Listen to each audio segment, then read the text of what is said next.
মন্দিরা আপু, আমার নিয়ে তামসা করবা না, আমি তামসা পছন্দ করি না। আপনাকে বাংলাদেশের রাশমিকা বলে অনেকে। সর্বপ্রথম শুনছি শরীফুল রাজ ভাইয়ের কাছে। একদম রাশমিকার মতো দেখতে। আপনার এই বিষয়ে মতামত কি? আমি আমার মতো দেখতে। অনেকে আসলে অনেক রকমের বলে, যেন আমি কনফিউজ হয়ে যাই। যদি এক রকমের একটা মানুষকে নিয়ে বলতো বুঝতাম, তখন আমি চিন্তা করি যে না, আমি শুধু আমার মতো দেখতে। যেতে যেতে যেতে ভালো লেগেছে নীলচক্র, সেটা ভিডিওতেই দেখে আমাদের অনুভূতি। শাবাশ বেটা। টিকটকারদের জন্য বা তাদের ডেডিকেট করে বানানো সিনেমা নীলচক্র দেখতে আসছিলাম, বাট নীলচক্র দেখতে এসে কাকে পেলাম? What is happening here? Farabi ভাই, আপনি এখানে কি করেন? আমিও মুভি দেখতে আসছি। দেখেন, ভালো করে দেখেন। আরিফিন শুভর কোন বিষয়টাকে আপনি আগায় রাখবেন? অ্যাক্টিং, ফিটনেস নাকি পার্সোনালিটি? ফিটনেস। আরিফিন শুভ কি কামব্যাক দিতে পারবে? হোপফুলি পারবে, উনি একজন ভালো অ্যাক্টর। কঠিন হইলাম আমরা।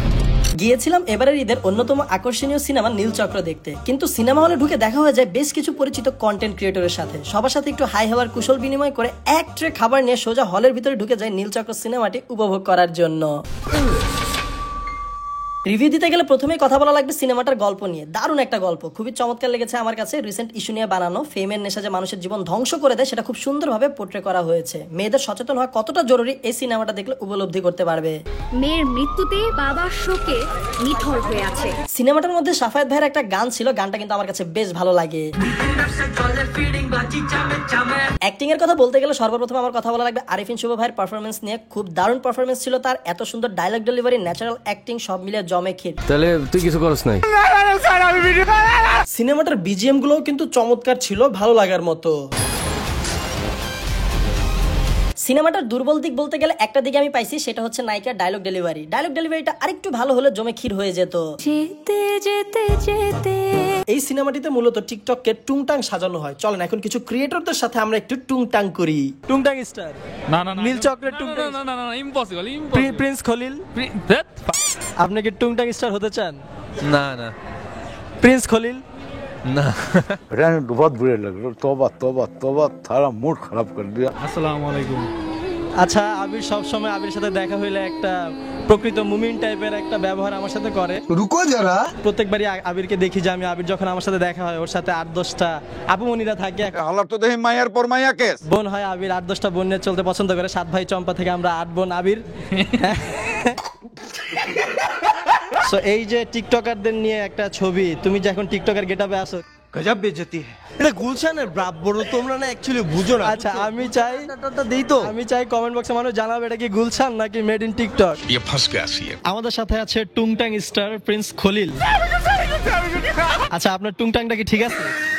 হ্যাঁ, এটা তো সিনেমার জন্য, শুধু সিনেমার জন্য, কিন্তু এমনি ঠিক আছে টুংটাং? হ্যাঁ, একেবারে কমপ্লিট। আমরা আপনাকে দাঁড়ায় সম্মান করি। যে ক্যারেক্টারটা আপনি প্লে করছেন, তবে আপনার উচিত ছিল ভাই হেয়ার কালারটা করে সিনেমা হলে আসা, তাহলে দেখতেন যে আরো অ্যাট্রাকশনটা ভালো পাইতেন। মানুষ চিনতে পারতেছে না যে আরে এইটাই সেই টুংটাং স্টার।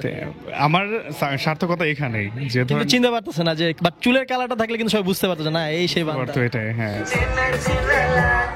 যাক, আপনার জন্য অনেক শুভকামনা ভাইয়া, আমাদের জন্য দাও। আপনাদের জন্য, আপনার জন্য বেশি শুভকামনা। আপনি নতুন লাইফে গেছেন, আপনি আপনার যত্ন নেবেন, ভালো বেশি মানে বেশি বেশি খাবেন, ডিম খাবেন, দুধ খাবেন। খাও খাও, অসুবিধা নেই, খাও। সিনেমাটি আমি বেশ উপভোগ করি, তবে সিনেমাটি শেষ হয়ে যাওয়ার পর দর্শকরা সবাই হল থেকে বের হয়ে গেল, আমরা কন্টেন্ট ক্রিয়েটররা কিন্তু হলের ভিতরে ছিলাম, একটু দুষ্টামি করতেছিলাম, কার কাছে কেমন লেগেছে সিনেমাটার রিভিউ নিচ্ছিলাম।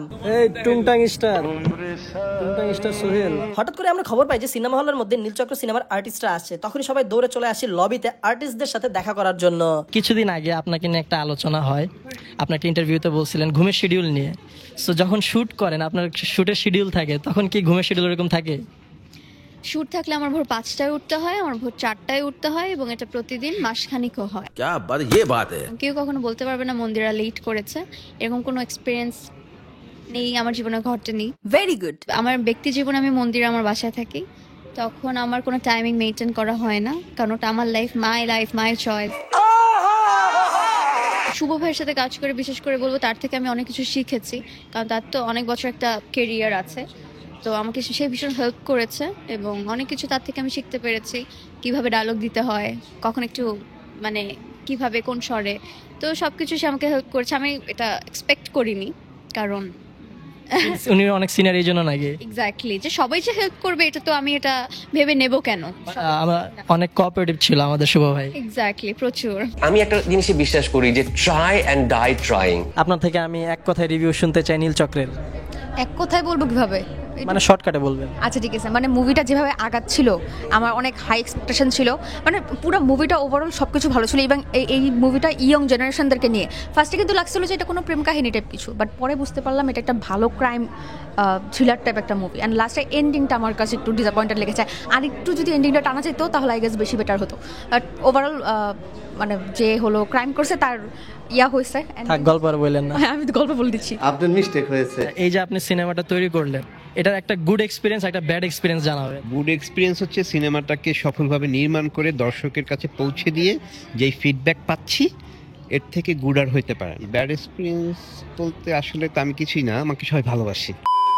আর্টিস্টদের সাথে কথা শেষ হতেই দেখি নিউজ 24 এর রিপোর্টার ভাই চলে আসছে, ওনার সাথে জমিয়ে আড্ডা দিয়ে অনেক বিষয় অনেক ধরনের কথাবার্তা হয়। আপনারা খুব জলদি নিউজ 24 এর পর্দায় আমার ইন্টারভিউটি দেখতে পারবেন। বাংলা ফিল্ম ইন্ডাস্ট্রির জন্য নীল চক্রের মতো এই ধরনের সিনেমাগুলো অনেক বেশি দরকার। এরকম আরো ভালো ভালো সিনেমা আসতে থাকবে আমাদের বাংলা ফিল্ম ইন্ডাস্ট্রিতে। এই কারণে নিয়ে আজকের ভিডিওটা এখানে শেষ করছি। সবাই ভালো থাকবেন, সুস্থ থাকবেন, দেখা হবে সাথে পরবর্তী ব্লগে খুব জলদি।